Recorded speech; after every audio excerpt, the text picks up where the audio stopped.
In the long darkness before history learned to speak, before ink fixed memory into lines and dates, blood was already understood. It gleamed by firelight on stone tools and animal hides, warm against cold hands, vivid against the soil. To the earliest human eyes, it was not a symbol of terror. It was a revelation. Blood was life made visible, the moment when breath, strength, and movement could be seen leaving the body. Prehistoric nights were not merely dark. They were vast, unguarded, and alive with uncertainty. Survival depended on reading signs written in flesh and earth. When an animal fell, its blood marked the exact boundary between life and death. When a human bled, the community watched with fear not of the blood itself, but of what its loss might invite: weakness, departure, disappearance. In these moments, blood was not yet myth. It was knowledge. Anthropologists studying early hunter-gatherer societies note a near-universal reverence for blood across cultures separated by oceans and millennia. This reverence did not arise from superstition alone, but from observation. Blood pulsed with heat. It darkened when life faded. It soaked into the ground and vanished, as if claimed by the earth itself. The body could be cut and still live. But drain the blood, and death followed without exception. To early humans, this consistency was not coincidence. It was law. Before gods had faces, blood already had meaning. It was the first substance to suggest that life was transferable, that what animated one being might nourish another. In hunting rituals, blood was sometimes smeared onto weapons or hands, not as celebration of violence, but as a form of respect and continuity. The animal's strength was believed to linger in its blood, passing symbolically to the hunter who had taken its life. This was not domination. It was exchange. In burial sites dating back tens of thousands of years, traces of red ochre, a mineral echoing the color of blood, are found coating bones and graves. The dead were painted not in mourning, but in renewal. Red was not the color of endings. It was the color of beginnings. To mark the dead with a hue of blood was to suggest that life, though paused, might not be finished, that something essential could return. This belief was not abstract theology. It was born of grief. Early humans lived close to death, but they did not accept it easily. They watched loved ones grow still, yet the body remained warm, familiar, recognizably present. Blood had vanished, but memory had not. The question was unavoidable. Where had life gone? And more dangerously, could it come back? In this uncertainty, blood became a bridge between worlds. It belonged to both the living and the dead. It flowed inside the body, yet spilled outward at moments of transformation: birth, injury, sacrifice, death. It was present at thresholds. Where blood appeared, change followed. Psychologically, blood offered something rare in a chaotic world: visibility. Fear was often invisible, sickness without cause, death without warning. Blood, however, could be seen, touched, traced. It gave form to the unseen. When blood flowed, there was a reason. When it stopped, there was loss. Over time, this visibility granted blood a quiet authority. It became trusted as a sign, even as it terrified. There was no vampire in these early centuries. No monster lurking beyond the firelight. But the foundation was already laid. Blood was understood as finite, precious, and dangerously powerful. To lose it was to approach death. To take it was to claim something intimate and sacred. As human groups settled and rituals deepened, blood became woven into early spiritual practices. It was offered to the earth, smeared on stones, poured into soil. Not to appease monsters, but to maintain balance. Blood returned life to the land that had given life to humans. It was reciprocity, not fear. Yet even in reverence, anxiety lingered. If blood could leave the body and life depart with it, then what happened when blood appeared where it should not? From wounds that did not heal. From corpses that seemed changed. From mouths that darkened after death. These questions would come later, but the unease was already present. Memory too played its part. Blood stains lingered. They marked places where violence had occurred, where death had interrupted the living. These marks did not fade quickly, and neither did the emotions tied to them. Blood remembered even when humans tried to forget. Over generations, stories formed. Not yet myths but patterns. Life equals blood. Loss equals death. Presence equals power.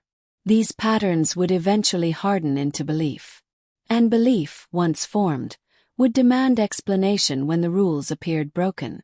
In this earliest chapter of human fear, blood was neither good nor evil.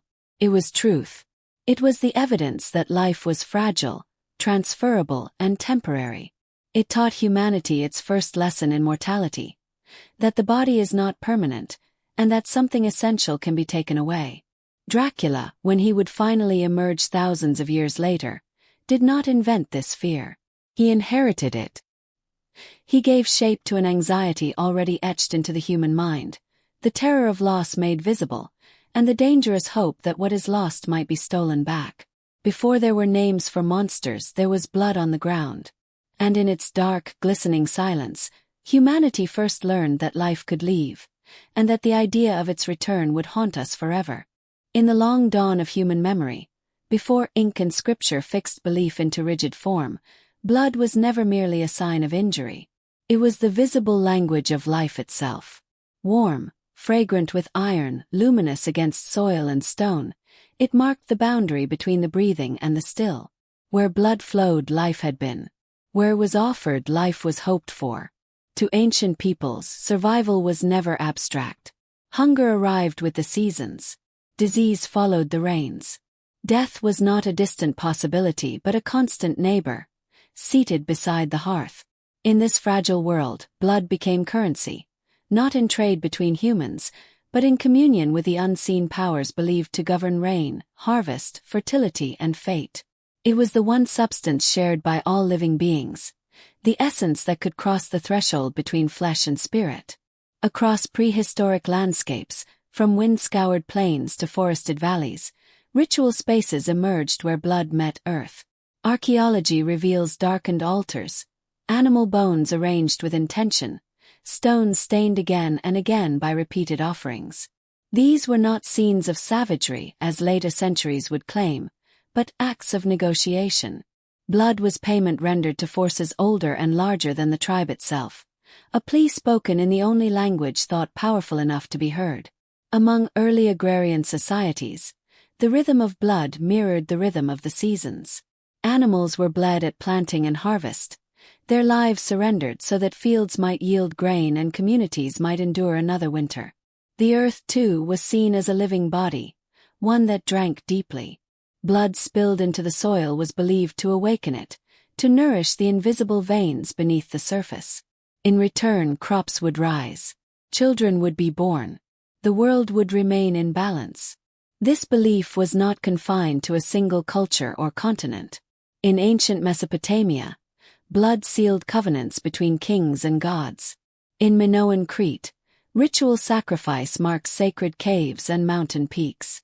Among the early Indo-Europeans, blood offerings accompanied oaths, funerals, and the coronation of leaders. Though languages differed, the meaning remained hauntingly similar. Blood carried intention. It remembered promises. It bound the living to powers beyond their control. To spill blood was never casual. It was an act heavy with consequence. Ritual slaughter followed strict patterns. The right animal, the right time, the right gestures. To waste blood was to insult the divine. To withhold it was to risk famine, drought, or disease. Life demanded acknowledgement, and blood was the acknowledgement given. Yet beneath the ritual lay a deeper psychological truth. In offering blood, ancient humans confronted the cost of survival. Life fed on life. Nothing endured without loss. By ritualizing this exchange, fear was transformed into meaning. Death was no longer chaos. It became participation in a cosmic cycle. Grief found structure. Violence found justification. Survival gained dignity. Human blood, too, held sacred weight. Though less commonly spilled when it was, the act resonated with immense power. In some cultures, kings bled themselves in ritual fasting, believing their blood could sustain the land. In others, warriors marked stones or weapons with their own blood before battle, binding their fate to the gods they served. Blood was identity made visible, proof of devotion, loyalty, and sacrifice. Even in death, blood remained significant. Funerary rites often involved offerings meant to nourish the spirit of the departed or appease ancestors. Without blood, the dead might grow restless, forgotten, hungry. Thus, blood became a bridge, not only between humans and gods, but between the living and the dead. This sacred logic carried an unspoken anxiety. If blood could give life, could it also take it? If spilled blood nourished the world, what happened when blood was taken without ritual, without consent? Slowly, unease crept into belief. The idea emerged that blood stolen was power stolen, vitality removed from one body and claimed by another. Here, in the shadow of reverence, fear took root. Illness that drained strength. Wounds that refused to heal. Bodies that grew pale and weak without visible cause. To ancient minds, the explanation felt intuitive. Something had consumed what should not have been taken. Blood, once offered freely, was now imagined as prey. Thus, the sacred currency began its dark transformation. What was once a gift to the gods became something that could be hoarded, stolen, or misused. The line between ritual and transgression blurred. And in that blurred space, new myths were born. Blood's power demanded guardianship. Taboos formed around its handling. Laws were spoken aloud, then written. Where blood could fall, who could spill it, what must be done afterward. These rules did not arise from superstition alone, but from the deep recognition that blood carried meaning too heavy to ignore. Over centuries, as religions evolved and civilizations rose, blood retained its symbolic weight even as its interpretations shifted. The old gods faded, but the sacredness remained, absorbed into new theologies. Sacrifice changed form. Altars were renamed.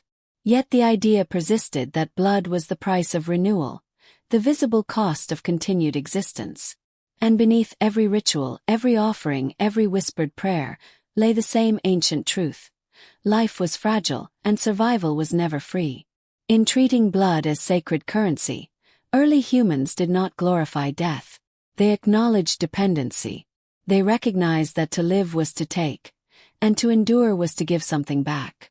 Blood made this exchange visible, honest, unavoidable. Even now, long after altars have turned to ruins and rituals to stories, blood still unsettles us. We avert our eyes, lower our voices, feel instinctive awe. Somewhere in the depths of memory, we remember what our ancestors knew, that blood is not just what leaves the body when it is broken. It is the price life has always demanded. And once, long before monsters had names, we paid it willingly, believing the world itself was listening. Before blood was feared, it was revered. In the deep prehistory of human belief, when the boundary between the natural and the divine was thin as mist, blood was not a symbol of death. It was the proof of presence, warm, visible, alive. It marked the difference between what breathed and what had fallen silent. To lose blood was to weaken, to spill it was to give something essential away. And so, when early humans searched for a way to speak to the unseen forces that governed rain, harvest, fertility, and survival, blood became their most powerful language. Across early Europe and the ancient Near East, the gods were not distant abstractions. They lived in groves, stones, rivers, and skies. They were felt in the rhythm of seasons and the violence of storms. And like all powerful beings in the human imagination, they were believed to hunger. Not for flesh in the grotesque sense later myths would imagine, but for vitality, the invisible force that made crops rise and people endure. Blood was believed to carry that force. Archaeological evidence whispers this truth from beneath the soil. At Neolithic sites across Anatolia, the Balkans, and the Levant, animal bones are found arranged with ritual precision, stained stone altars bearing dark residues absorbed over generations.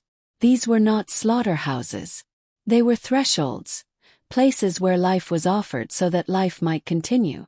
The spilling of blood marked a covenant between fragile humanity and a world that could turn barren without warning. To the people of these early cultures, blood did not belong solely to the body. It belonged to the land. When poured into the earth, it was believed to awaken sleeping powers below, ancestral spirits, fertility deities, chthonic gods who governed roots and bones. Blood soaked into soil was not lost. It was returned. Among the ancient Indo-European traditions, sacrifice was an act of reciprocity. The gods gave rain, protection, fertility, victory. In return, humans gave what mattered most. Cattle, sheep, and sometimes humans themselves were not offered in cruelty, but in hope. Hope that the cycle would hold. Hope that winter would end. Hope that sickness would pass.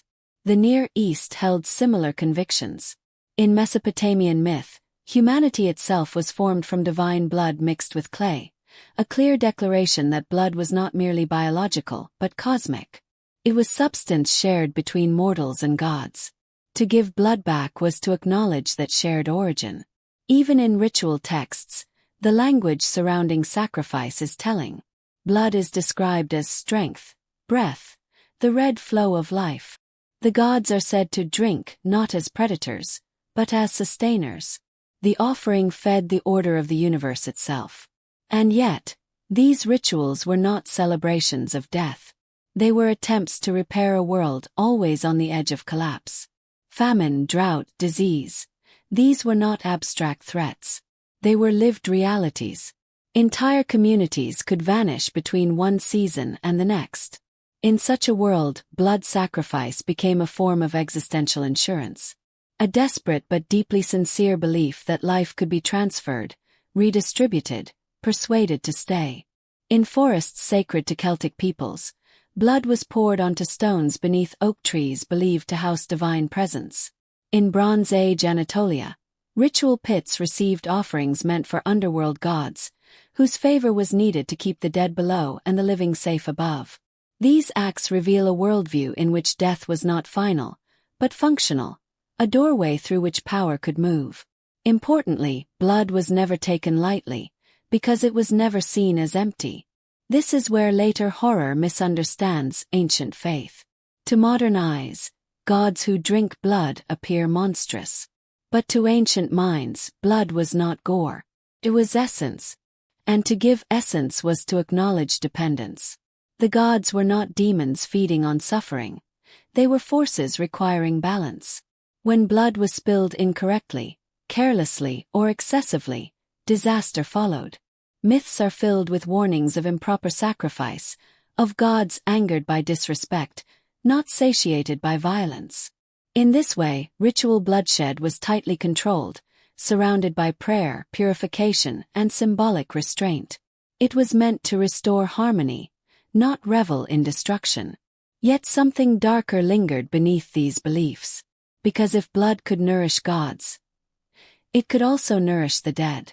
As ancestral veneration evolved alongside sacrifice, blood offerings were sometimes believed to strengthen spirits beyond the grave. Libations poured at tombs, animal blood spilled during funerary rites. These practices blurred the line between honoring and sustaining.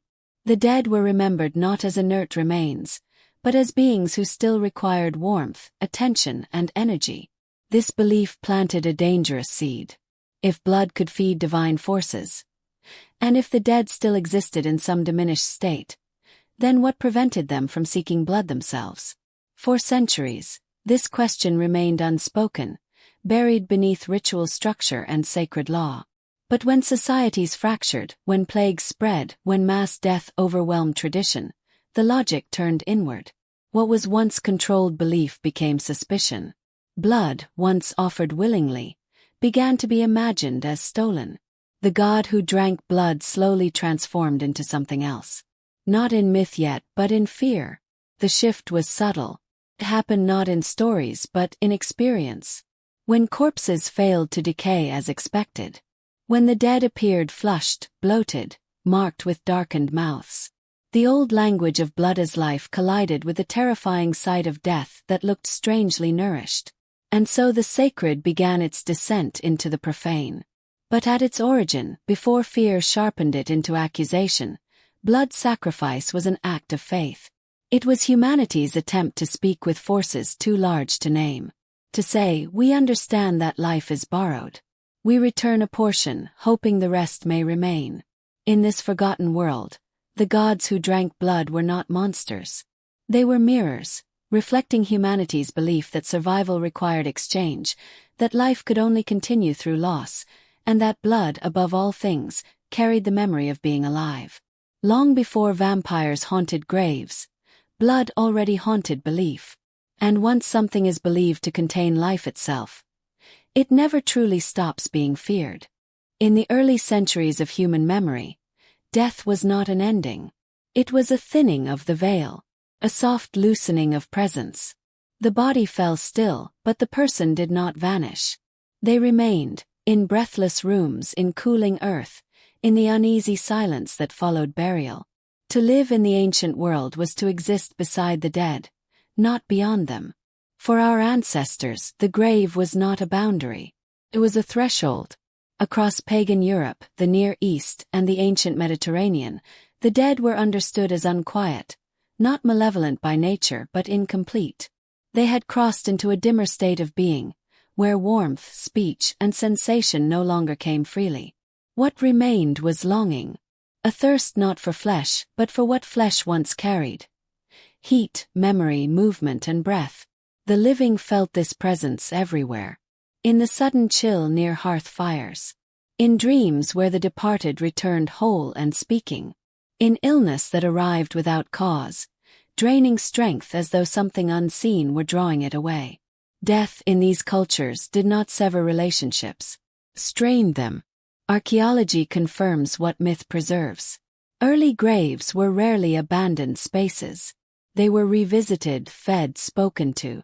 Food offerings were left to nourish those who could no longer hunt. Cups of wine or milk were poured into the soil, believed to seep downward into waiting mouths. Fire was lit near burial sites, not as warning, but as comfort, a reminder of warmth in a cold afterworld. The dead were not monsters. They were neighbors in another condition. Yet this closeness carried unease. If the dead could remember the living, could they also envy them? If they could feel hunger for warmth, could they take it back? In a world without medical understanding, sickness felt relational.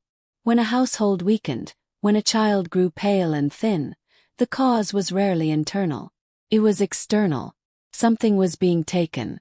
This belief shaped the earliest fears of blood-drinking spirits. Not as predators but as dependents.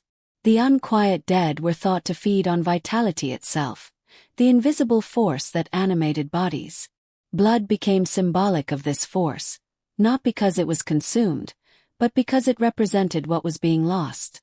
Life was thinning, strength was leaking, and somewhere nearby the dead were growing closer. Anthropologically, this reflects a psychological truth. Grief does not end when a body is buried. It lingers unresolved, searching for contact. The ancient world gave that longing form. It transformed absence into presence, silence into whisper. Burial rituals reveal this delicate tension. Bodies were laid carefully, oriented toward sunrise or sacred directions, as if alignment could guide the soul away from the living. Personal objects were placed beside the dead, tools, jewelry, weapons, not as honor but as assurance. Take these, the ritual seemed to say. Do not return for what you no longer have. In some cultures, mouths were sealed with stones or coins. This was not punishment. It was closure, a symbolic act meant to quiet hunger, physical or spiritual, and prevent the dead from calling out or worse, drawing breath again. Yet fear persisted. Stories spread of those who died violently, suddenly, or without proper rites. These souls were believed to linger longest, suspended between states. They were colder, more desperate, more likely to drift back into homes at night, standing unseen near beds, drawing warmth from sleepers until they woke gasping and weak. Sleep itself became a vulnerable state. Dreams blurred boundaries, allowing the dead to approach. Nightmares were interpreted not as the mind's unrest, but as visitation. The dead were close when the body was still. Psychologically, this fear reflects humanity's earliest struggle with loss and decay. To watch a loved one rot in the ground while memories remain vivid is a contradiction the human mind resists. If the person still exists in memory, surely they must exist somewhere else as well, watching, waiting, needing. This belief shaped a world where care for the dead was essential to the survival of the living. Forgetting was dangerous. Neglect invited return. Seasonal festivals emerged to manage this fragile balance. During certain nights, the dead were invited back, fed, honored, acknowledged, so they would not come unbidden. These were not celebrations of horror, but negotiations. A temporary opening of the door on human terms. The unquiet dead were not enemies. They were reminders. As centuries passed, this intimacy began to strain. Growing populations, new religions, and changing burial practices pushed death farther from daily life. But the old fears did not vanish. They compressed. What was once a shared presence became a threat lurking just beyond the edge of faith. When Christianity later entered these regions, it inherited a world already haunted. The soul was given heaven or hell, but the dead remained stubbornly near. Pagan beliefs could not simply be erased. They were recast. The lingering dead became suspect. Hunger became corruption. Return became sin. But in this earlier age, before doctrine hardened fear into condemnation, the unquiet dead were tragically human. They were not driven by malice, but by lack. By the memory of breath. By the ache of separation. They wanted what they had lost. Not flesh but life's closeness. And so the living learned to fear not death itself, but unfinished death. The kind that watches from the dark edge of the world, waiting to be remembered. Because to be forgotten in the ancient mind was the final death.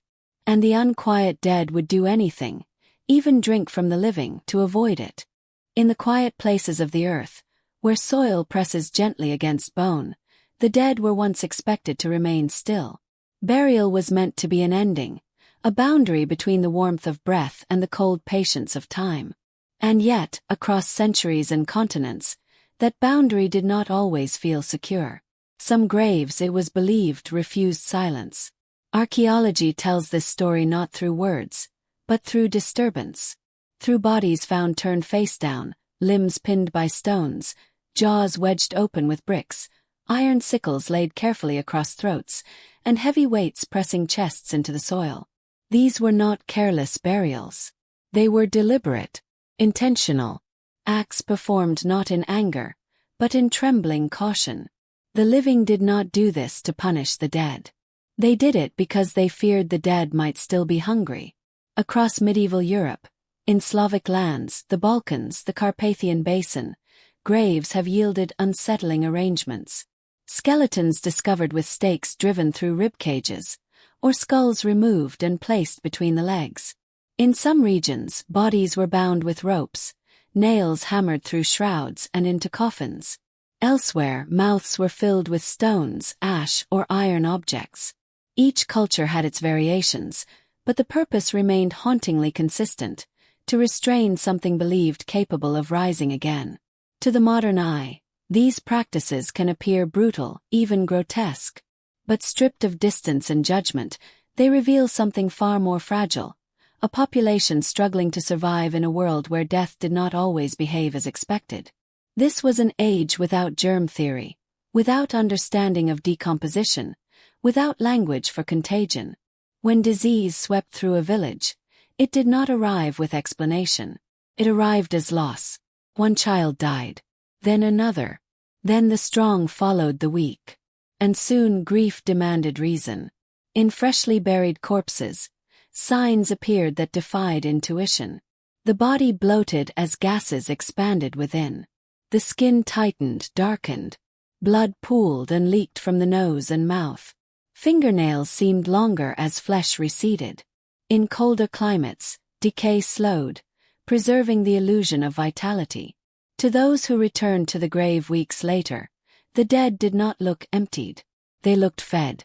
If blood marked life, then blood on the lips meant consumption. If the village weakened while one grave appeared full, the conclusion felt unavoidable. Something beneath the earth was stealing vitality. drinking what the living could not afford to lose. Thus, the restless dead were not imagined as predators out of malice, but out of imbalance. Death had not fully claimed them. Something lingered, a remnant of appetite, memory, or unfinished breath. In folklore, these beings were not yet vampires in the literary sense. They were neighbors, relatives, the familiar made dangerous by proximity. And familiarity is what made them terrifying. When archaeology uncovers a body pinned by stones, it is not uncovering savagery. It is uncovering ritual logic. Weight pressed the corpse into the earth, ensuring it could not rise. Stakes did not always target the heart. Often they were driven through the abdomen, believed to be the seat of hunger. Decapitation removed the senses. Filling the mouth silenced appetite. Each act mirrored a belief about how life functioned within the body. Iron especially carried protective meaning. Cut, bound, and repelled. Placing iron near the throat or chest was thought to sever the dead from the world of breath. These objects were not weapons, they were barriers. In Poland, Bulgaria, Serbia, and Romania, such burials appear repeatedly in plague-era cemeteries. Often, they are found at the edges of burial grounds, separated from others. Social outcasts in death, as they may have been in life. The old, the sick, the foreign. Those whose deaths came suddenly or suspiciously. Fear, once ignited, seeks patterns, and patterns demand victims. But it is essential to understand what these communities believed they were doing. These were not executions after death. They were acts of prevention. The living believed they were protecting not only themselves, but the soul of the deceased. To restrain the body was to release the spirit. To stop the hunger was to allow rest. In this worldview, the dead were not evil. They were dangerous because they were incomplete. Anthropologically, such practices emerge most strongly during periods of social collapse. Famine, epidemic, war. Moments when death arrives faster than meaning can follow. When mourning is constant, and explanation becomes survival. In these moments, folklore becomes medicine. Ritual becomes reassurance. Even violence, carefully framed, becomes an act of care. The grave, then, was not a place of forgetting. It was a threshold that required guarding. What we see in these altered burials is not superstition alone, but psychology made physical. A community asserting control over chaos. Turning fear into form. Giving death rules, boundaries, and weaknesses. If the dead could be restrained, then death itself was not absolute. It could be negotiated with stone, iron, and intention. This belief carried deep emotional weight. The idea that the dead might rise was not always terrifying. Sometimes it was comforting. It meant loved ones had not vanished entirely. That they lingered close, still capable of presence. But when proximity became danger, when grief turned into threat, the response hardened. And so the earth was sealed tighter. Over time, these practices hardened into folklore. Stories spread of those who drank blood, drained breath, caused wasting sickness. The restless dead gained names, traits, and behaviors. But beneath the legends remained the same quiet fear, that death was porous, that the boundary could fail. Archaeology does not tell us whether these dead truly rose. But it tells us something equally important. The living believe they might. And belief shapes action as powerfully as truth. Each pinned body is a sentence written by fear. Each weighted grave is a prayer pressed into soil. These were not tales told to frighten children. They were responses to lived catastrophe. To watching neighbors fade inexplicably. To standing at graves that did not feel final. In time, religion would reinterpret these fears.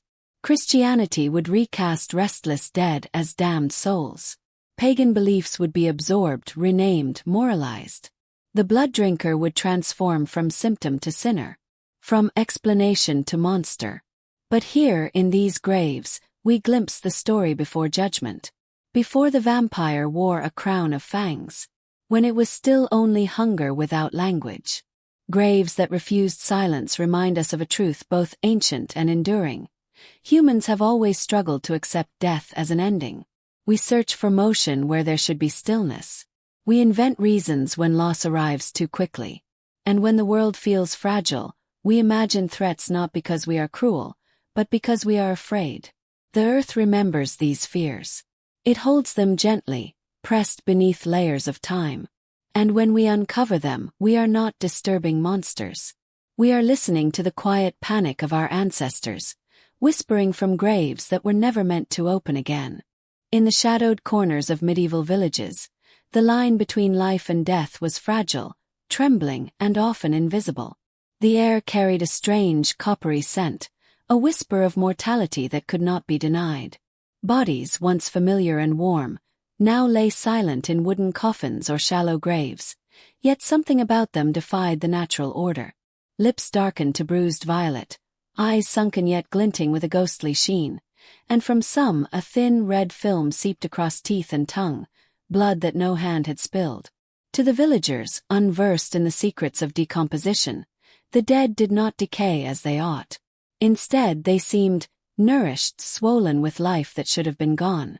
They appeared to have taken vitality, leaving only emptiness behind. Across centuries, historians have pieced together the grim truth behind these unsettling visions. Epidemic disease was often the unseen architect of terror. Plague, cholera, and typhus struck with quiet, invisible hands, filling the air with invisible poisons, and corroding the delicate balance of the human body. Victims would swell, their skin mottled, lips darkening as oxygen failed to circulate, as internal hemorrhaging spread. In some cases, the natural processes of decomposition, bloating, livor mortis, or post-mortem bleeding, painted a grotesque tableau. But for the untrained eye, these were not signs of decay. They were evidence of the impossible. Corpses that appeared to thrive, as though they had fed upon the living. To understand this fear, one must step into the minds of those who lived under the shadow of epidemic. Medicine was primitive, often a tangle of superstition, observation, and fear. The invisible forces that seized life could not be measured or explained. And when a body emerged from the grave bloated, leaking, and strangely crimson around the mouth, imagination filled the gaps where knowledge failed. Villagers saw an uncanny reversal of natural law. Death that seemed hungry, a corpse that had drunk life itself. What science could later illuminate as microbial decay was, in the moment, a story of theft, of malice, of the dead asserting dominion over the living. This fear was not merely abstract. It shaped the rituals of survival. Communities would isolate the sick, mark the houses of the afflicted, and sometimes exhume the dead to check for signs of post-mortem activity. The tiniest blemish became proof of guilt. A corpse whose blood seeped, whose lips were swollen or dark, became a suspect in a growing pattern of misfortune. It was not yet the vampire of literature or folklore, but its seed had been planted in the fertile soil of panic and misunderstanding. Disease and decay, though natural, were interpreted through a lens of moral and spiritual terror. There is a profound human truth buried in this fear. At its core, it is the dread of vulnerability, that life is fleeting, that death may not respect the boundary between body and soul, that one might die and yet not truly rest. Anthropologists suggest that such anxieties are universal, a product of our awareness of mortality. The visceral image of a corpse appearing fed speaks not to fantasy, but to the deep, instinctive understanding that the living depend upon life's continuity, and that its interruption is absolute and terrifying. Archaeological evidence supports this unsettling vision. Graves from the Black Death and earlier plagues often show hurried burials, bodies pressed into shallow pits, sometimes with heavy stones atop the chest or neck. These measures, scholars argue, were preventative, a desperate attempt to contain a power that was feared to persist beyond death. The dead were not merely mourned. They were watched, restrained, even punished, as if awareness of the plague's invisible mechanics demanded ritualized intervention. The bleeding lips and bloated limbs of victims were misread as acts of defiance, rather than the slow and relentless chemistry of decay. It is tempting to dismiss such beliefs as primitive. Yet, beneath the superstition lies a kind of poetic truth. The images of bodies that steal life capture, in mythic form, a human experience that is as old as civilization itself. The horror of witnessing a loved one fall, powerless to intervene, and the terror of forces beyond comprehension. Villagers did not invent monsters lightly. They projected the chaos of illness into shapes and stories, giving the invisible a face, and the incomprehensible a form. In this sense, the vampire, long before Dracula, long before literary imagination, is a mirror held to human fear, a symbol of the uncanny intersection of life, death, and the fragile bonds that hold communities together. The interplay of disease and misunderstanding shaped more than folklore. It shaped society itself. Mortality demanded new rituals, new hierarchies of trust, and new forms of communal observation. Priests, healers, and elders interpreted signs, guided burial practices, and mediated fear. The act of watching the dead, of ensuring that the corpse had not fed, was both spiritual and social, a method of reaffirming order in a world slipping into chaos. Blood on lips, bloating of the body, or seepage from orifices became proof not only of illness but of moral and spiritual imbalance. Proof that the natural order could be violated, and that vigilance was necessary. In the dim candlelight of a plague-stricken home, villagers might gaze upon a body, half in horror, half in wonder. The dead seemed to whisper through their swelling cheeks and darkened lips, a silent accusation or perhaps a plea. Was this the corpse of the person they had loved, or the specter of life consumed by some ineffable hunger? Without microscopes, without knowledge of pathogens, the imagination filled in the missing pieces. And in doing so, the living created a story, a narrative that fused grief with fear, biology with myth, and death with moral weight. Even now, centuries later, the imagery of the bloated, bleeding corpse resonates. It reminds us that fear is neither irrational nor trivial. It is a lens through which humans have always sought to understand the unexplainable. The plague did not create monsters, but it revealed the monsters that dwell in our perception. Our anxiety about death, our dread of losing control, and our longing to impose order on chaos. The misreading of decay as hunger is a story of humanity itself, our struggle to reconcile what we see with what we cannot yet know. And so, in the silence of graveyards long abandoned, one can imagine the whispers of those early observers. They spoke not only of disease but of a world that could turn familiar life into incomprehensible horror overnight. They watched, and they feared, and they tried to act. Their fear was tangible, their misinterpretation inevitable, and yet through it, they gave birth to a myth that would echo through millennia. The dead, in their swelling, bleeding forms, were never truly monsters. They were lessons in humility, reminders that life is fleeting and fragile, and that understanding often comes too late. The image of a corpse that seemed fed captures the boundary between observation and imagination, between biology and belief, between what is seen and what is felt. In the end, the blood that seeped from lips and the swollen forms of plague victims were less a threat than a mirror, reflecting the depths of human anxiety, the fragility of our bodies, and the persistence of our need to explain the unexplainable. In those silent, decaying forms, one sees the birth of a fear that would endure. In the stillness that followed pestilence, when villages were emptied and grief hung like smoke over fields, the imagination began its quiet work. Bodies had risen in perception, not in flesh. They had drunk life in rumor, in whispered tales, in the trembling retellings of neighbors. Something unseen, something hungry, had taken what was left behind, not merely disease but vitality, essence, and memory. The villagers, bound by fear and love, sought meaning where none could yet be measured. And from their attempts to understand, a shadow was born, the bloodstealer. It began as observation, subtle and terrifying. A family would fall ill after the death of a relative. A child would sicken following the funeral of a neighbor. When the plague or famine or fever took its toll, humans sought patterns. What they found was not rational, not scientific, but symbolic.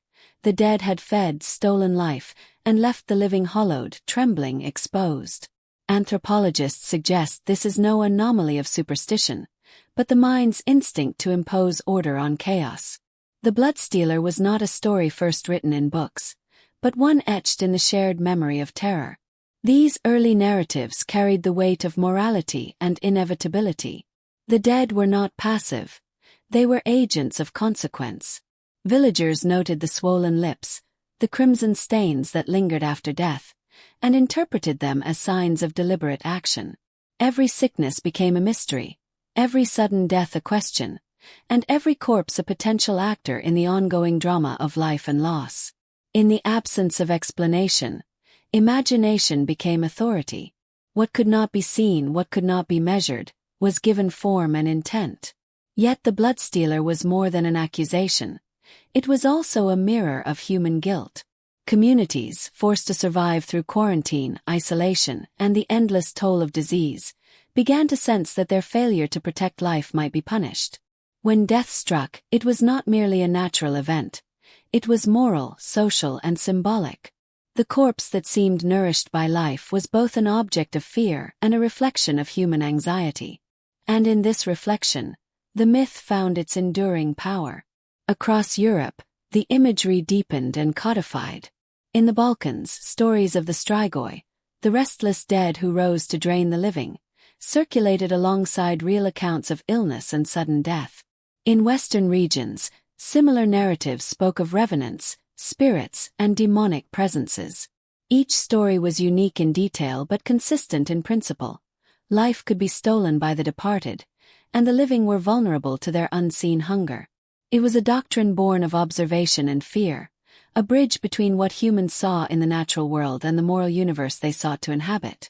The emergence of this myth also revealed the human need for ritual. Fear alone was insufficient. Action was required. Villagers began marking graves, laying protective charms, or piercing hearts with stakes. These rites were not merely superstition. They were pragmatic responses to the unknowable, communal acts to regain control over chaos. In the ritualized violence, in the repetition of gestures, in the careful observation of the dead, the myth was reinforced, passed from village to village, from generation to generation. Psychologically, the bloodstealer filled a void that medicine could not yet occupy. It gave shape to the invisible forces that shaped life and death. It transformed random tragedy into narrative, suffering into lesson, observation into law. And in doing so, it created one of the most persistent archetypes in human culture. The being who blurs the line between life and death, who embodies both fear and fascination, and whose existence reminds the living that mortality is both intimate and inescapable. Even the language surrounding these myths carries resonance. Terms for these creatures often invoke hunger, thirst, and shadow. Their descriptions emphasize the mouth, the bite, the invisible consumption of essence. These are not accidents of storytelling. They reflect the human focus on what is most intimate, most vital. The blood that courses through our veins, the life that sustains us, and the fragility of that flow in the face of forces we cannot name. And so, in the quiet of plague-ridden villages, by the dim glow of hearths and candlelight, the earliest notions of the vampire began to take form. They were not yet immortal, aristocratic, or glamorous. They were practical, terrifying, and deeply human. They were born from observation, necessity, and fear. They were the first mythic response to disease, decay, and the fragile boundary between the living and the dead. By the time Europe's folktales were written and reinterpreted centuries later, the bloodstealer had already endured as a concept. It was a vessel for human anxiety, a symbolic acknowledgement of mortality, and a story that explained, through fear, the inexplicable. In every whispered tale, every exhumed body, every ritual performed in trembling hands, the myth endured, a shadow stretching from the past into the imagination of generations yet to come. And so, the bloodstealer emerges not as a monster of the night, but as a reflection of human consciousness, of our need to see patterns in chaos, to assign blame to the unseeable, and to wrest meaning from the relentless uncertainty of life and death. It is an echo of grief, a record of suffering, and a testament to the enduring human impulse to tell stories in the face of fear. Even now, in the quiet contemplation of history, one can sense the pulse of that first myth. It lingers in the memory of communities long vanished, in the marks left on the earth by graves and rituals, and in the stories that would eventually give rise to the vampires of legend. The bloodstealer is not merely a tale of the past. It is a symbol of the fragile boundary between the known and unknown, life and death, fear and understanding. And within that symbol resides a strange, haunting beauty, the realization that myth is born not from imagination alone, but from the profound human desire to make sense of the incomprehensible. As the centuries unfolded, the old forests and stone villages of Europe witnessed a quiet, inexorable transformation. Pagan gods faded from memory, their altars toppled, and sacred groves abandoned, yet the fears they had nurtured did not vanish. Blood, once sacred in ritual and offering, was recast as sin. Life force, once a conduit to gods and ancestors, became a moral matter, a sacred charge to be protected and feared. The ancient terror of the dead, of vitality taken by those beyond the grave, was not erased. It was baptized in a new language of divine order and eternal consequence. Christianity, spreading slowly across fragmented lands, offered both solace and judgment. The unseen forces that had stalked villages, the restless dead, the bloated corpses, the blood drinkers of memory, were now reframed as instruments of hell or disobedience. Death was no longer merely an endpoint, nor the desecration of corpses merely unfortunate misfortune. It became a reflection of spiritual imbalance. The restless dead, once feared for their physical hunger, were now feared as sinners, as agents of demonic corruption, as vessels of moral violation. This reframing was deliberate, meticulous, and transformative. Clerics and chroniclers observed the same swollen lips, the crimson stains, the unquiet bodies that had terrified their ancestors, yet interpreted them within the lens of faith. A corpse exhumed with traces of blood was no longer evidence of natural decay alone. It was proof of sin, of spiritual unrest, and of cosmic disorder. Rituals of protection, once communal and pragmatic, were now sanctified. Crosses were drawn over doors, holy water sprinkled upon graves, and prayers whispered to bind the dead to their proper rest. The fearful acts of old were infused with a new weight. Salvation and damnation intertwined in the management of mortality. This theological overlay transformed the very narrative of the dead. Where once the corpse's apparent feeding was a literal, physical concern, it became moralized, allegorical. The blood drinker became a symbol of spiritual transgression, a warning that the living must respect divine order or suffer consequences beyond understanding. Folklore adapted, tales shifted, and the archetype evolved. The vampire of memory was still present, still hungry, but it now carried the indelible mark of morality, the shadow of eternal consequence that only faith could illuminate. The psychological dimension deepened in tandem with theology. Fear of death, once an instinctive response to illness and decay, was now compounded by anxiety about sin and divine retribution. Villagers understood that human error could invite disaster. Neglecting burial rites, failing to pray, or overlooking sacred precaution might provoke not only disease but damnation. The dead were no longer simply dangerous. They were morally instructive. Through them, communities were taught the fragility of life, the weight of conscience, and the necessity of vigilance in both the earthly and spiritual realms. Christian ritual codified these fears into action. Priests led processions, blessed coffins, and consecrated graveyards. Crosses, candles, and incantations became tools of both comfort and control. Villagers, once dependent on observation and superstition, now operated within a framework that promised cosmic justice. But the undercurrent remained.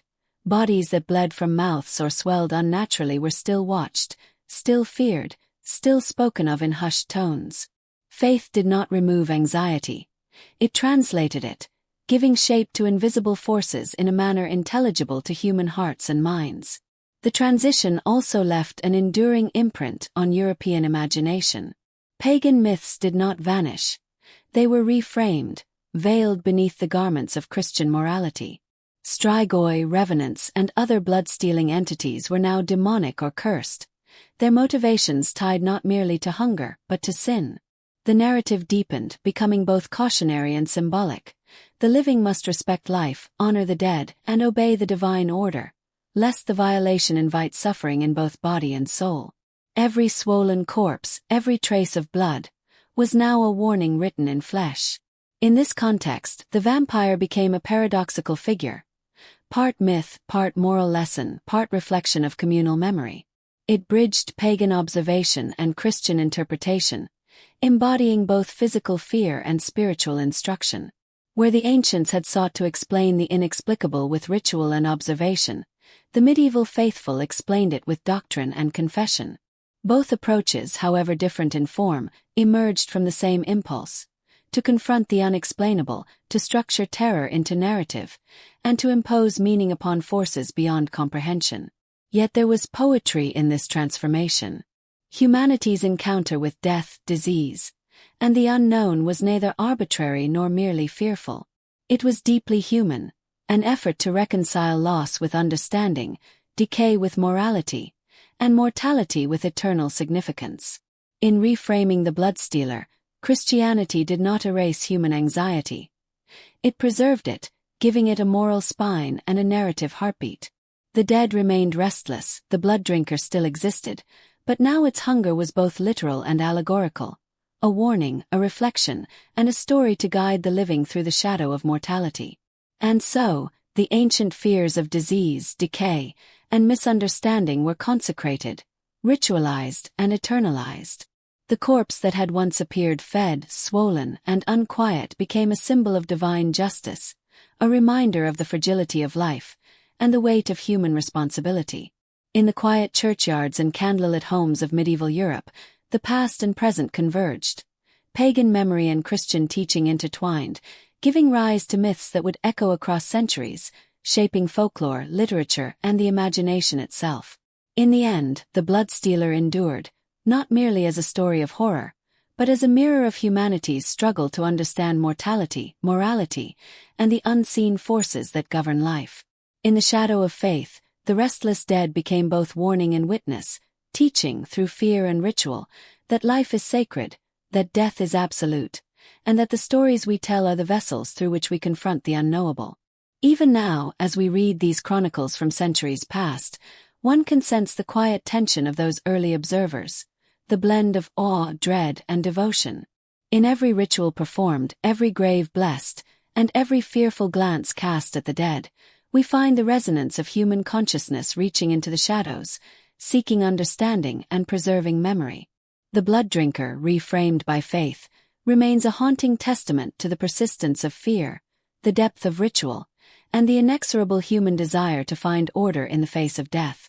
In the dim light of early European villages, fear became tangible, something that could be touched, measured, and even assigned blame. When plague or famine passed, leaving bodies cold and lifeless in their wake, communities were left with more than grief. They were left with questions that could not be answered. Some deaths seemed unnatural, occurring too quickly or in isolation. Some bodies, as the memory of decay and disease lingered, bore the telltale marks of what had become an ancient suspicion: blood upon lips, bloated forms, eyes that glimmered unervingly even after death. In these signs, villagers saw not randomness, but intent. The earliest accusations of the undead were born not from imagination alone, but from observation, misinterpretation, and a desperate need for causality. A child falls ill the day after a relative is buried. Livestock sicken after the passing of a neighbor. A household suffers inexplicable misfortune. Patterns, however tenuous, demanded explanation. And when science offered none, folklore filled the void. The corpse, once silent and passive, became active, a force that could reach from the grave to touch the living. Suspicion hardened into accusation, and the bloodstealer of myth was transformed into a figure of social scrutiny. Accusation was both practical and psychological. Villagers, bound by the fragility of life and the threat of unseen contagion, sought control over what they could not understand. By identifying certain corpses as dangerous, communities exercised agency in a world where survival often seemed arbitrary. Those accused were often the first to die, the strange, the marginalized, or the socially isolated. Bodies that had already drawn attention in life and now, in death, became repositories for collective fear. The undead were not monsters conjured from whimsy. They were expressions of human anxiety, guilt, and the struggle to impose order on death. This social mechanism carried profound consequences. Graves were opened, corpses examined, sometimes mutilated in ritualized fashion. Stakes were driven into hearts, heads severed, and the dead burned. Acts of both fear and devotion, meant to protect the living while ensuring the soul's proper rest. Archaeological records reveal these practices across Eastern and Central Europe, evidence that fear of the undead was neither isolated nor fleeting. Communities acted, ritualized, and recorded, leaving behind a tangible history of suspicion, the physical imprint of myth on reality. The psychology of accusation also reflects something deeper: the human need for narrative closure. Disease, famine, and sudden death are impersonal, merciless forces. Yet to witness a death that appears unnatural is to demand reason, to insist that fate is intelligible.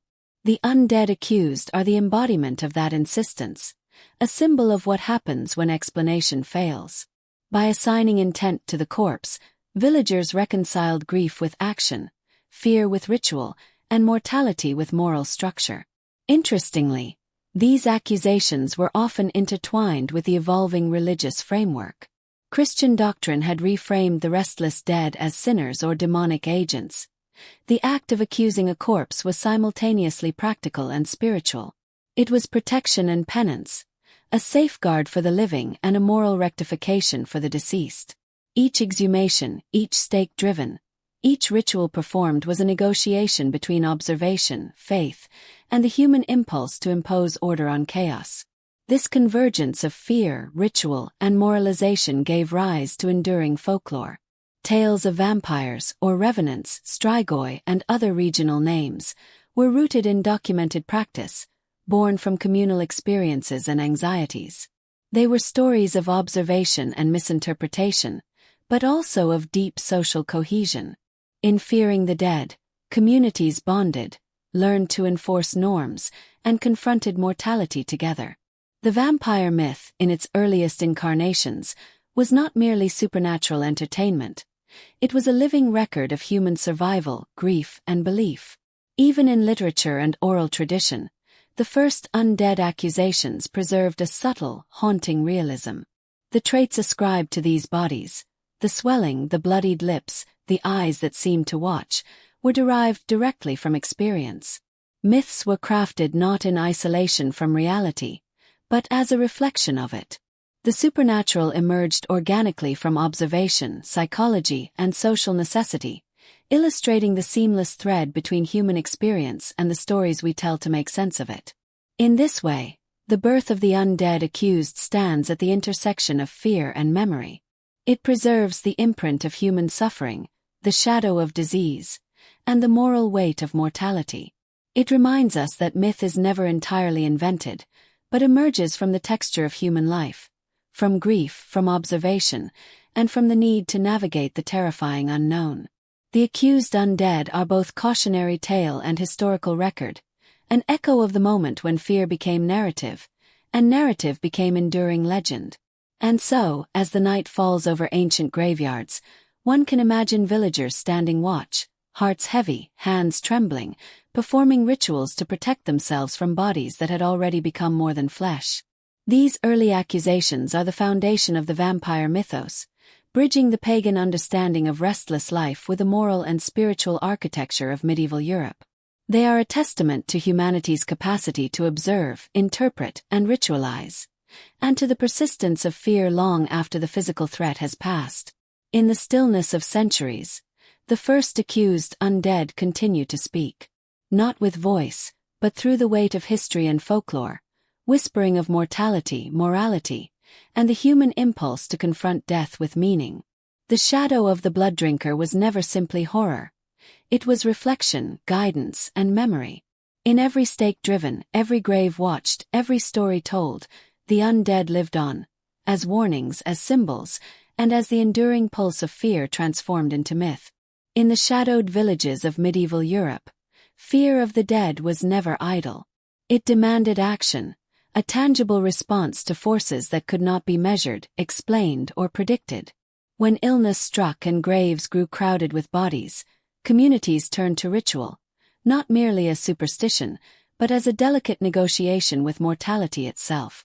Every gesture, every precaution, was both practical and symbolic, designed to protect the living while honoring the boundaries of life and death. The rituals were varied, often brutal to modern eyes, yet deeply purposeful. Corpses were exhumed to confirm signs of life or unnatural movement. Stakes were driven through hearts, sometimes to ensure a restless spirit could not rise, sometimes to symbolically sever its hold over the living. Charms, herbs, and consecrated objects were placed in coffins, and thresholds were marked with crosses or salt. The living circled the boundaries of the dead with prayers and protective rites, creating a liminal space between worlds, a delicate buffer against unseen hunger. Archaeology offers silent testimony to these acts of vigilance.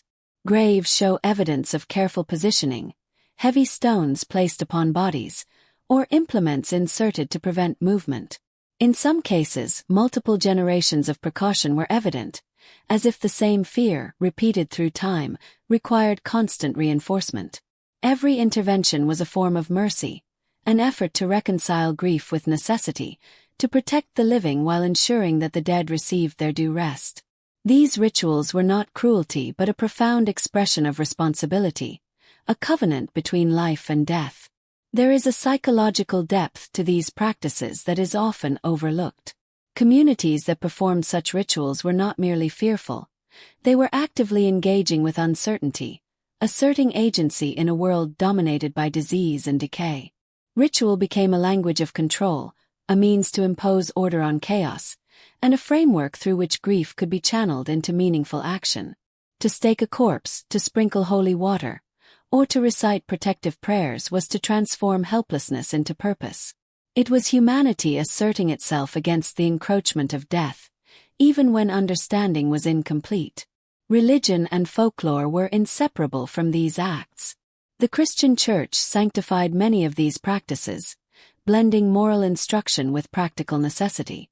Holy water, prayers, and consecrated grounds were not merely symbolic. They were believed to bind the dead to their rightful place, to protect the living from spiritual corruption, and to reaffirm divine order. In this way, rituals of prevention became rituals of mercy, reflecting a society's ethical engagement with mortality. To act was to honor both the living and the dead, to navigate fear with ritualized care. Yet even within ritual there was poetry. The careful arrangements of graves, the rhythmic cadence of prayers, and the solemn gestures of the living created a space where grief could be articulated and anxiety contained. In a way, these acts were stories themselves, narratives of vigilance and reverence, of the delicate balance between dread and devotion. The corpse, once feared for its imagined hunger, became an actor in a moral and social drama, its perceived threat guiding behavior, shaping culture, and reinforcing communal bonds. These rituals also reveal the human fascination with the boundary between life and death. While science had not yet explained decay, and while medicine could offer little protection from plague, ritual allowed humans to interact with death on terms they could understand. Through these acts, fear was transformed into engagement, helplessness became structure, and anxiety became narrative. The blood drinker, though still unseen, was rendered comprehensible through ritual, its presence acknowledged and contained by human action.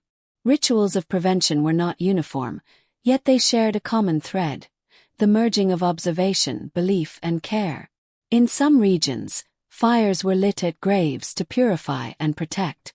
In others, amulets or garlic were placed around thresholds to ward off returning spirits. Families might guard the newly dead for days, watching for signs of unrest, performing rites designed to honor the body while shielding the household. In every variation, the intent was consistent: to mediate the uncertainty of death with acts of devotion, to confront the unknown with tangible gestures of mercy.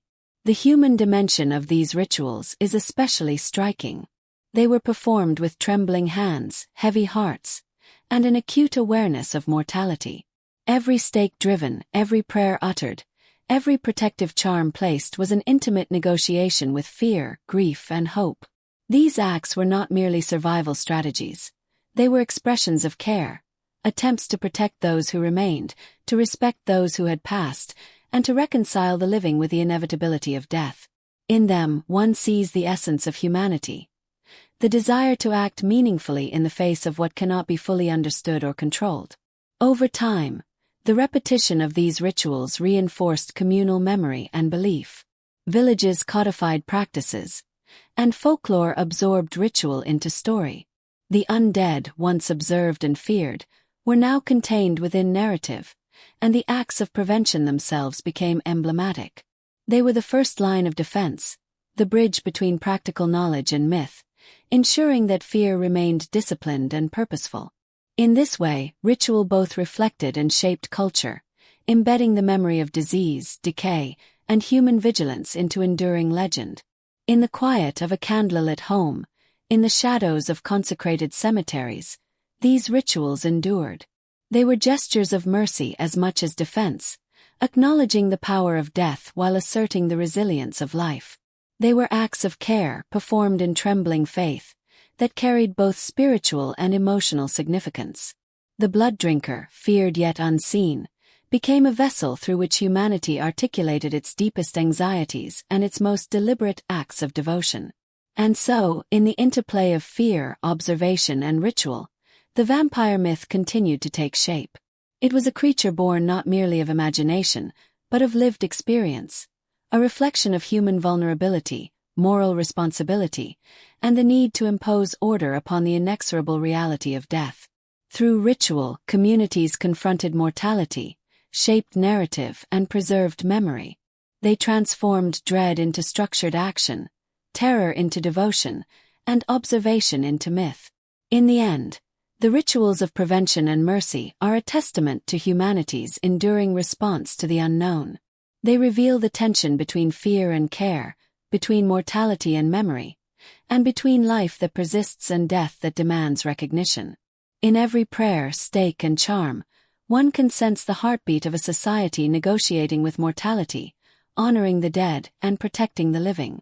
The blood drinker, once a shadow, now exists as both warning and witness, a symbol of vigilance and mercy, and a reminder that even in the darkest times, humanity seeks to act with purpose, reverence, and courage.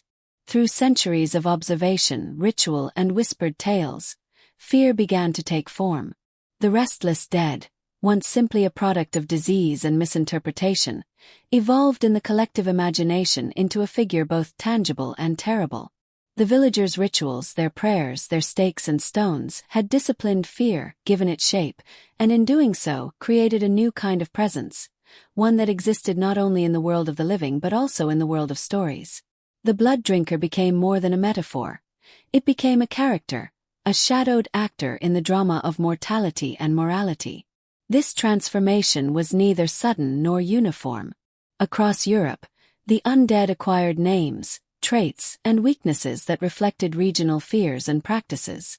In the Balkans, the strigoi rose from graves to drink the life of relatives.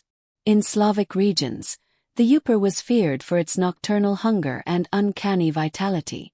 In Germany and Scandinavia, tales spoke of revenants who haunted the living, their mouths red with imagined consumption. Each legend differed in detail, yet all shared a common principle.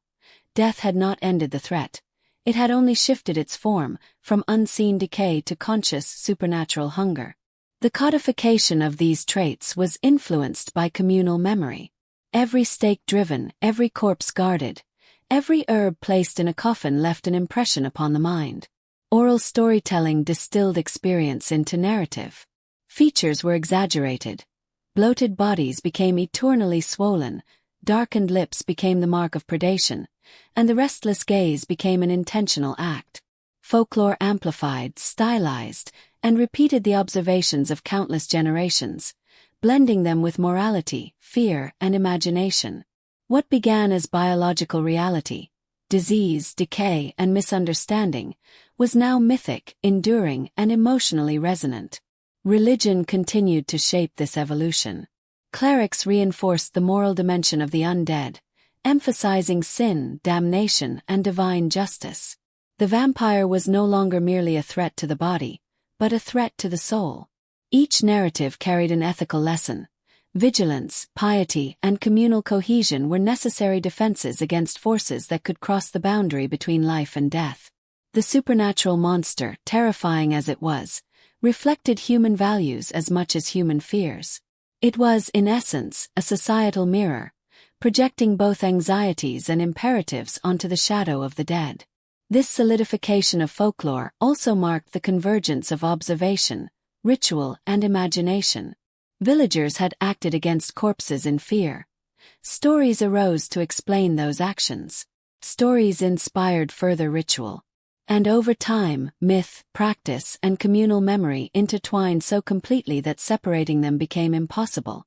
The vampire was born not in literature, but in lived experience, in the tangible intersection of grief, disease, ritual, and fear. It is a rare example in human culture of a figure whose roots are so deeply grounded in historical reality, yet whose branches reach so fully into imagination. By the late medieval period, the vampire was firmly established in the cultural consciousness. Tales spread beyond isolated villages, traveling along trade routes, through markets, and into chronicles. Descriptions became more detailed and standardized. The undead rose from graves at night, sought human blood, and could be repelled only by specific codified methods, stakes, holy symbols, and rituals inherited from centuries of fear. This narrative clarity marked the transition from scattered superstition to enduring archetype, a monster of the collective mind as much as a physical threat in folklore. The psychology of this evolution is telling. Communities that had witnessed the deathly consequences of plague and famine projected their anxieties onto the corpse. Fear required a target. Uncertainty required explanation. The vampire as an archetype allowed both. It embodied the invisible, amplified the unknowable, and offered a framework for action. By giving form to terror, the community could control it, even symbolically. Myths of feeding, rising, and haunting were expressions of human need to understand death and assert agency over the uncontrollable. The vampire, in this sense, is less a creation of imagination than a crystallization of human experience. Its traits, its habits, its vulnerabilities, all emerged organically from centuries of fear, observation, and ritual. The corpse that had appeared fed in plague-stricken villages became the vampire that haunted folklore. The act of staking, once a practical measure, became a defining feature of legend. The darkened lips, the swollen form, the restless gaze, all were codified into the monster that literature would later adopt and immortalize. There is a haunting beauty in this evolution. The vampire is a mirror of humanity's confrontation with mortality, a reflection of social cohesion under stress, and a repository for centuries of grief, anxiety, and moral instruction. It is a reminder that monsters are often born not from invention, but from necessity. The necessity to explain, to act, to teach, and to survive. The vampire stands at the intersection of life, death, and story, a creature whose existence is inseparable from the human impulse to find meaning in the unexplainable. By the time Bram Stoker would write Dracula centuries later, the vampire was already a cultural fixture. Its forms, fears, and rules codified by generations of observation, ritual, and imagination. Stoker's creation did not invent the monster. It inherited it. And within that inheritance lies the enduring power of folklore, a terror born of reality, shaped by ritual, sharpened by imagination, and transmitted through time. And so, in the quiet of ancient cemeteries, in the shadows of European forests, and in the whispers of villages long vanished, one can still feel the pulse of that early archetype. The vampire lives not only in literature, but in the memory of human fear, in the echoes of ritualized protection, and in the enduring attempt to impose order upon the unknowable. It is, above all, a reflection of humanity itself, our anxieties, our rituals, and our stories woven together into a presence that endures beyond death, beyond history, and into myth. By the late 19th century, the vampire had traveled far from the shadowed forests and plague-ridden villages of medieval Europe. It had crossed centuries, shaped by observation, ritual, and folklore, carrying with it the anxieties and memory of countless generations. When Bram Stoker penned Dracula, he did not create a new monster. He inherited one that was already centuries old, a creature forged in fear, morality, and the intimate terror of death. Every trait, The hunger for blood, the restless rising, the nocturnal predation, was a crystallization of communal experience, of humanity's long dialogue with mortality. Stoker's vampire is the literary echo of practices and observations rooted in human history. The corpse swollen and bleeding after plague, once feared and staked, now rises as a figure of aristocratic menace and seductive danger. The rituals meant to protect the living, stakes, holy water, protective herbs, are recast as narrative rules, codifying centuries of fear into story. In Dracula, the accumulated memory of countless villages is transformed into a single, enduring presence. A monster that is at once physical, moral, and psychological. To understand Dracula, one must trace the path from human experience to legend. Villagers had feared disease and decay. They had acted against corpses that appeared fed, with a mixture of practical knowledge and moral conviction. They had observed life in death and projected intent where none existed. From these observations emerged the first myths of the bloodstealer, the strigoi, the revenant. Centuries of ritual, precaution, and storytelling shaped the archetype, creating a coherent pattern in which fear, morality, and imagination converged. Stoker's novel did not invent the vampire. It crystallized these millennia of human anxiety into a singular, memorable form. The psychological resonance of Dracula lies precisely in this inheritance. He embodies fears as ancient as humanity's observation of its own mortality. He is both predator and reflection, mirroring the reader's anxiety about death, disease, and violation of natural order. His hunger for blood is more than sustenance. It is the echo of centuries of suspicion, the projection of communal dread onto a single, immortal figure.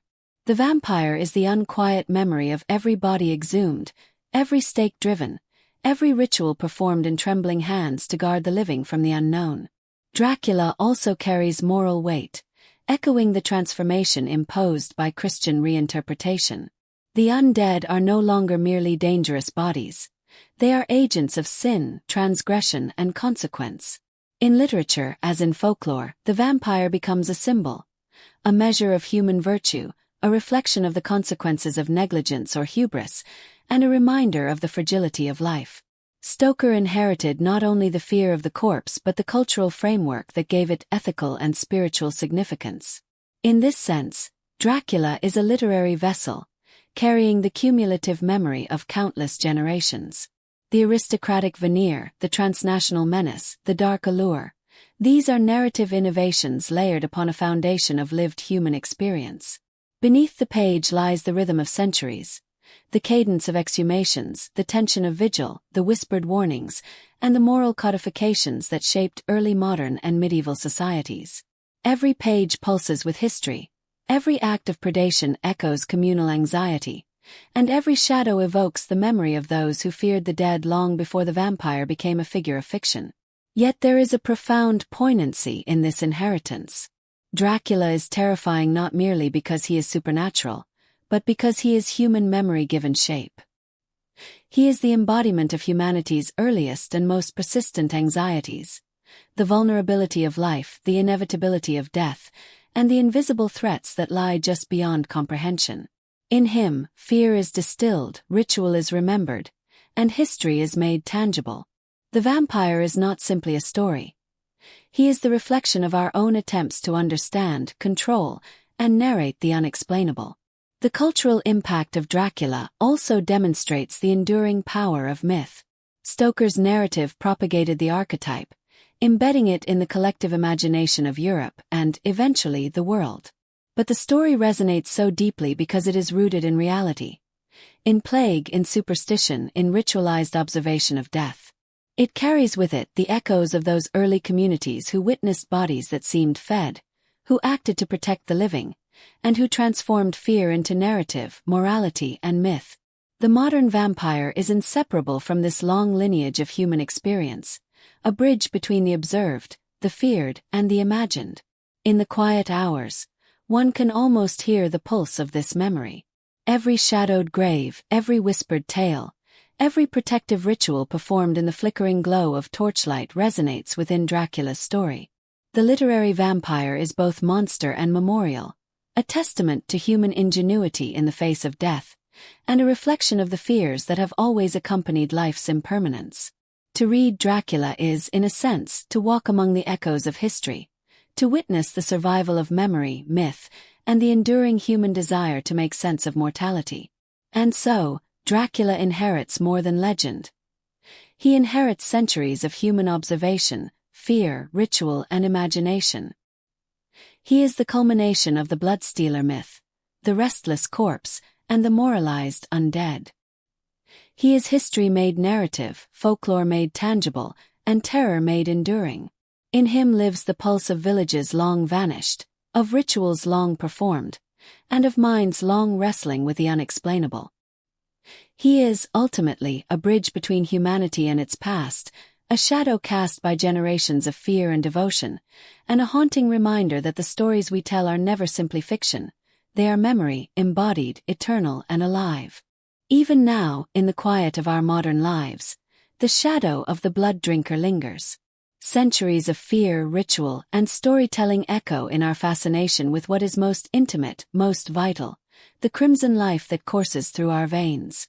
We no longer stake corpses or guard graves, yet the human psyche continues to grapple with the same anxieties: mortality, disease, and the invisible forces that threaten our existence. Blood, in its permanence and fragility, remains a symbol, a reminder that life is precious, finite, and vulnerable to forces we cannot fully comprehend. The myths of the undead endure because they speak to universal truths.